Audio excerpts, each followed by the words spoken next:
ప్రభుత్వ ధనంతో కట్టిన ప్రజావేదిక కూల్చినప్పుడు నోరు తెరవని వైసీపీ నాయకులు ఇప్పుడు ఎందుకంటారు? వాళ్ళ పార్టీ కార్యాలయం ఒకటి పడేయంగానే కోర్టుకు వెళ్ళిపోయి మా పార్టీ కార్యాలయాలు కూలగొట్టడానికి ప్రభుత్వం చూస్తుంది వ్యక్తిగత కక్షలతోటి అంటూ కేసులు వేసే పరిస్థితి ఎందుకు వచ్చిందంటారు? ఏమండి, వ్యక్తిగత కక్షలు చేసే మనస్తత్వం కాదండి చంద్రబాబు నాయుడు గారిది.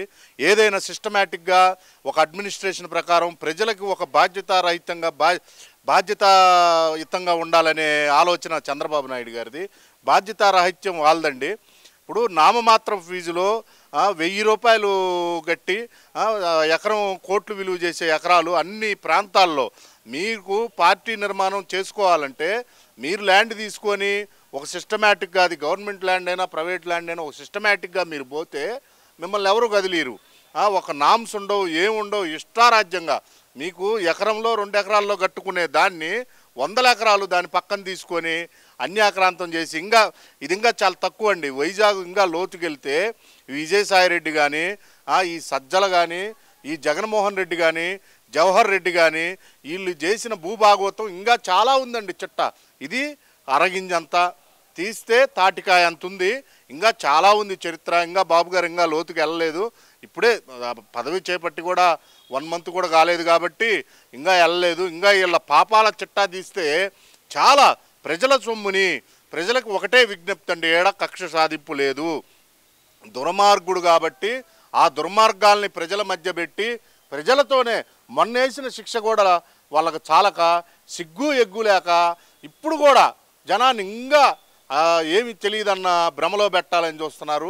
వీళ్ళ ధనదాహానికి ఎక్కడా కూడా భూములను కానీ వేటిని వదలలేదండి. వీళ్ళ టైం అయిపోయింది. ఇక వీళ్ళు చేసిన పాపాలన్నీ కూడా వదిలే ప్రసక్తే లేదండి. ఎందుకంటే ప్రజల సొమ్ము, అది ప్రజల సొమ్ము. వీళ్ళ సొంత సొమ్ములాగా, ఏదో వీళ్ళ తాత రాజారెడ్డి సొమ్ము, వీళ్ళ నాన్న సొమ్ములాగా వీళ్ళు చేసిన పాపాలు అన్నీ ఇన్ని కాదండి. అప్పనంగా ఆ ఋషికొండ ప్యాలెస్ కానీ, ఒక 2 భార్యాభర్త 2 పిల్లలు ఉండటానికి అంతంత ప్యాలెస్లు, అన్ని ప్యాలెస్లు ఎందుకండి? జనం సొమ్ముతో వీళ్ళ ఇష్టానుసారంగా జనానికి ఏదో మళ్ళా మేలు చేస్తున్నట్టు మన సొమ్మే మనకిచ్చి వీళ్ళది ఏదన్నా 1 రూపాయి ఇచ్చారండి, జనం సొమ్ము దోచుకున్నారు తప్పితే వేల కోట్లు ఎట్లా వచ్చినాయి వీళ్ళకి?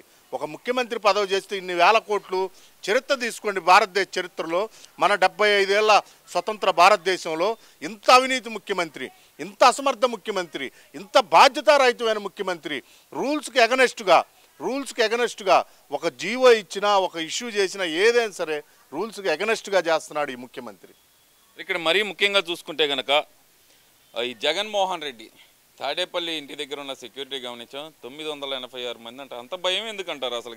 అంటే ప్రధానమంత్రికి కూడా అంత భద్రత లేదని, ప్రధానమంత్రికి రాష్ట్రపతికి కూడా అంత భద్రత లేదని వస్తున్న వార్తలు. అంత భయం ఎందుకంటారు జగన్మోహన్ రెడ్డికి? ఏమండి, అతడు తప్పుడు వ్యక్తి అండి. అతను చేసే పనులన్నీ కూడా ఆక్రమణలు, అన్యాక్రాంతం, ఎక్కడ పట్టిన దౌర్జన్యం, ఇవన్నీ చేసి ఇన్ని వేల కోట్లు యాడ్ నుంచి వస్తాయండి? కష్టపడితే వస్తాయా?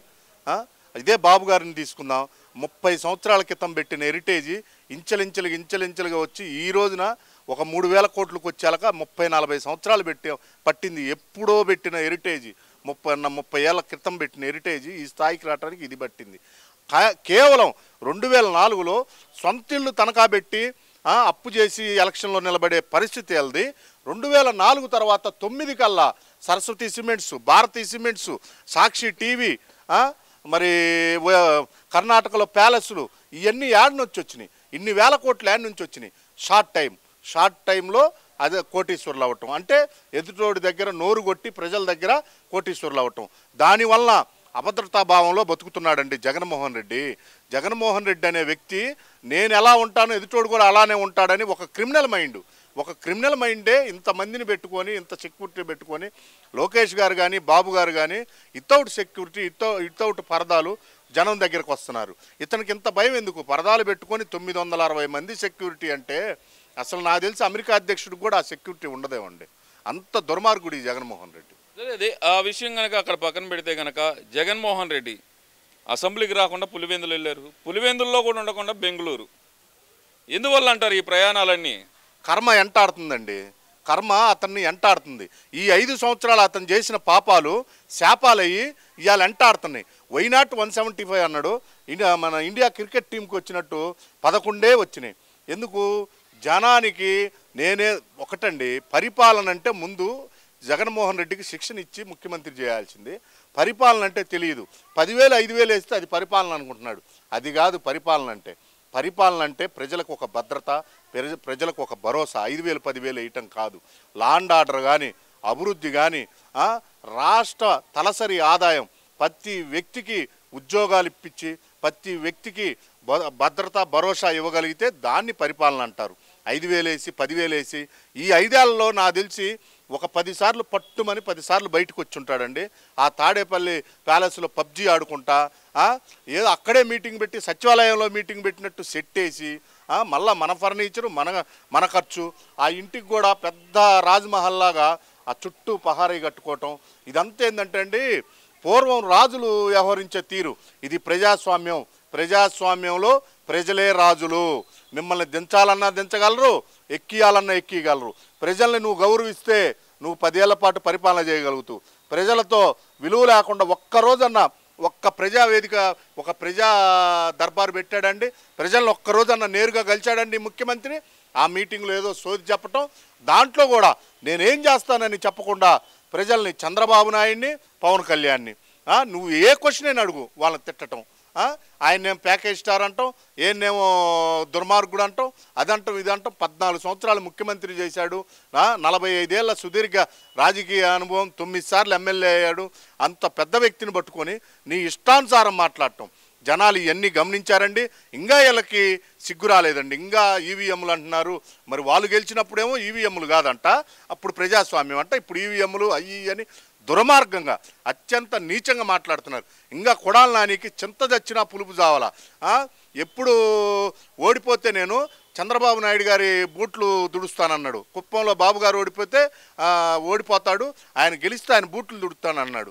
ఎప్పుడు దుడుతాడో తెలియదు. మళ్ళా బయటకు వచ్చి సిగ్గు ఎగ్గు లేకుండా ఏకవచనంతో సంబోధిస్తా మాట్లాడుతున్నాడు. కొడాలి నానే గుర్తుపెట్టుకో, నీకు మాత్రం పతనం. ఇంకా నీవు లైఫ్లో ఎమ్మెల్యే కాలేవు. ఎందుకంటే నీ నోటి దోల, నీ నోటి దురుసు, చెడ్డ సవాసం, దుర్యోధనుడు సవాసం పట్టిన కర్ణుడు టైప్లోనే నీకు కానీ నీ జగన్మోహన్ రెడ్డికి కానీ పతనం స్టార్ట్ అయింది. ఇంకా మీరు జీవితాంతం జైలుకే మీరు చేసిన పాపాలకి.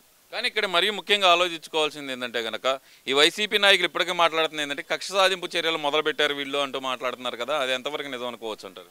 ఏమండి, వీళ్ళు చేసిన తప్పుల్ని సరిచేయాలా? కక్ష సాధింపు కాదు ఇది. ప్రజాధనాన్ని లూటీ చేశారు. ఇవాళ రాష్ట్రం అప్పుల పాలయ్యింది. అన్ని కార్పొరేషన్లో లోన్లు పెట్టి, తనఖాలు పెట్టి అప్పులు తెచ్చారు. అడ్డగోలుగా ప్రవర్తించారు. మీరు నిజాయితీగా నిబద్ధతగా చేస్తే మిమ్మల్ని అరెస్టులు చేయాల్సిన పనే ఉంది. మీరు చేసిన తప్పులు ప్రజల మధ్యలో పెట్టి ఇంకా మీరు డ్రామాలు ఆపండి, సానుభూతి మాటలు ఆపండి. మీ మీద ఎవరికి సానుభూతి లేదు. ఈ రోజుకి కూడా మీరు అంటున్నారు, ఈ రోజు కూడా స్టిల్లు మా మీద దాడులు చేస్తున్నారు, అది ఇది అంటున్నారు. మీ మీద దాడులు జరిగింది చాలా తక్కువ, ఎక్కడా దాడులు జరగలేదు. ఈ అధికారం వచ్చిన ఈ 20-25 రోజుల్లోనే టీడీపీ కార్యకర్తలను ఎంతమందిని చంపారు, ఎంతమంది మీద దాడులు చేశారు? మీరే దాడులు చేస్తారు, రివర్స్ మా మీద అంటారా? దాడులు చేయదలుచుకుంటే మీరు ఒక్క నాయకులన్నా మిగిలే వాళ్ళ దాడి చేయొద్దు, మనం దాడులు చేయకూడదు, ప్రజాస్వామ్యబద్ధంగా పోదామని చంద్రబాబు నాయుడు గారు చెప్పిన మాటలకి ఇవాళ ప్రతి టీడీపీ కార్యకర్త కూడా సహనంతో ఉన్నాడు. మీరు ఇప్పటికీ మారకుండా ఇంకా ఇదే రచ్చగొట్టే ధోరణి, ఇదే రచ్చగొట్టే ఫేక్ ప్రచారం సోషల్ మీడియాలో, చెయ్యరగొట్టపోయినా చెయ్యరగొట్టారని, ఇబ్బంది పెట్టకపోయినా అక్కడ ఇబ్బంది పెట్టారని రకరకాలుగా ఫేక్ వార్తలు. ఇప్పటికన్నా మారండ్రా స్వామి. జనం చెప్పుతో కొట్టిన, చేత్కరించిన ప్రజాస్వామ్యంలో ఇంకా మీకు సిగ్గు లేకుండా ఇంకా అబద్ధాలు, ఇంకా వైసీపీ సోషల్ మీడియా చూస్తే ఇంకా ఇప్పటికీ ఫేక్ ప్రచారం. ఇంకేందంటే బాబు గారు సూపర్ 6 చేయలేరు, అది ఇదని గుట్కా నానిగాడు అంటాడు. మీరేం చేశారు? కనీసం ఒక రోడ్డు వేయలేదు. ఇప్పుడు వాళ్ళు అంటుంది ఏంటంటే కనుక, వాళ్ళు అంటుంది ముఖ్యంగా ఇది సూపర్ 6 పథకాలు ఎలా అమలు చేస్తారు, మొదటి నెలే 2,000 కోట్లు అప్పు తీసుకొని వచ్చారంటూ వాళ్ళు చేస్తున్న ప్రచారంలో వాస్తవం ఎంత ఉందనుకోవచ్చు అంటారు? ఏమండి, ఇదంతా ఫేక్ ప్రచారం అండి. ఒకటి, ఏదైనా సరే చంద్రబాబు నాయుడు గారు ప్రతిదీ ఒక బాధ్యతగా, ₹1 తెచ్చినా ₹1 జనానికి ఇచ్చినా ప్రతిదీ ఇన్కమ్ జనరేట్ చేసి ఆ ఇన్కమ్ని పంచే వ్యక్తి చంద్రబాబు నాయుడు గారండి. మీలాగా అన్యాక్రాంతం చేసి, మీలాగా ఇబ్బంది పెట్టే పరిస్థితి ఉండదు. జనానికి ప్రతి ఒక్కటి తెలుసు. ₹1 తెచ్చినా, ₹1 ఇచ్చినా, ఏది చేసినా కేంద్ర సహకారంతో నువ్వు 30 సంవత్సరాలు వెనక్కి తీసుకెళ్ళావు రాష్ట్రాన్ని. ఇంకా 5-10 ఏళ్ళు పట్టుద్ది ఈ రాష్ట్రం బాగుపడాలంటే. జగన్మోహన్ రెడ్డి నీ ధనదాహానికి, నీ వైసీపీ ధనదాహానికి రాష్ట్రం అట్టడుక్కుపోయింది. 2000 కాదు, ఏ రూపాయి తెచ్చినా ప్రతిదీ అకౌంటబిలిటీ ఉంటుంది. మీలాగా అన్యాక్రాంతం బయటికి చెప్పేది ఒకటి, దొంగ వ్యవహారం ఉండదు. ఏదైనా సరే అకౌంటబిలిటీగా ఒక బాధ్యతగా ఉంటుంది. చంద్రబాబు నాయుడు గవర్నమెంటు చాలా బాధ్యతగా పనిచేస్తుంది. మీ ప్రతి అవినీతి బయటికి తీసి, ప్రతి శాఖలో అవినీతి, పౌర సరఫరాల శాఖలో అవినీతి, విద్యుత్ శాఖలో అవినీతి, విద్యుత్ సొంతోళ్ళకి ఎఫ్డిఆర్లు రద్దు చేసుకున్నావు. దానివల్ల ఎన్ని డబ్బులు లాసు. అదే ఎఫ్డిఆర్లు కొనసాగిస్తే పక్క రాష్ట్రానికి కరెంట్ ఇచ్చే పరిస్థితి. ఒక్క బాధ్యత లేదు. అన్నా క్యాంటీన్లు నీకేం అడ్డం వచ్చినాయా? పేదోడు పేద పక్షపాతివా నువ్వు? అన్నా క్యాంటీన్ 5 రూపాయలు అన్నం పెట్టి అన్నా క్యాంటీన్లు తీసేసావు దుర్మార్గుడా. ఈ రోజుకి కూడా నువ్వు ఎన్ని మాయ మాటలు చెబుతున్నావు అంటే, 2 బిస్కెట్లు వేగినా కుక్క ఒకటి, కొడాలి కుక్క ఒకటి వస్తుంది. అది ఎందుకు మురుగుద్దో తెలియదు. వాడికి ఒక విధానం ఉండదు, మాట్లాడే పాలసీలు తెలియవు. వాడు నిశానిగాడు, వాడు మాట్లాడుతాడు వచ్చి బాబు గారి గురించి, లోకేష్ గారి గురించి, పార్టీ గురించి. ఏం తెలుసురా మీకు పరిపాలన అంటే? ఏం తెలుసు? ఒక్క రోడ్డే లేకపోయినారు. అది మీ బతుకు. మమ్మల్ని విమర్శించే స్థాయి లేదు, తెలుగుదేశం పార్టీని అనే స్థాయి లేదు. ఇవాళ ఉన్న చంద్రబాబు నాయుడు ప్రభుత్వం, చంద్రబాబు నాయుడు గారి ప్రభుత్వం ఈ రాష్ట్రానికి రావటం ఒక మనకి ఏదో జన్మలో చేసుకున్న పుణ్యం. లేదంటే ఇంకా అసలు బీహార్ కంటే ఘోరం అయిపోయేవాళ్ళం.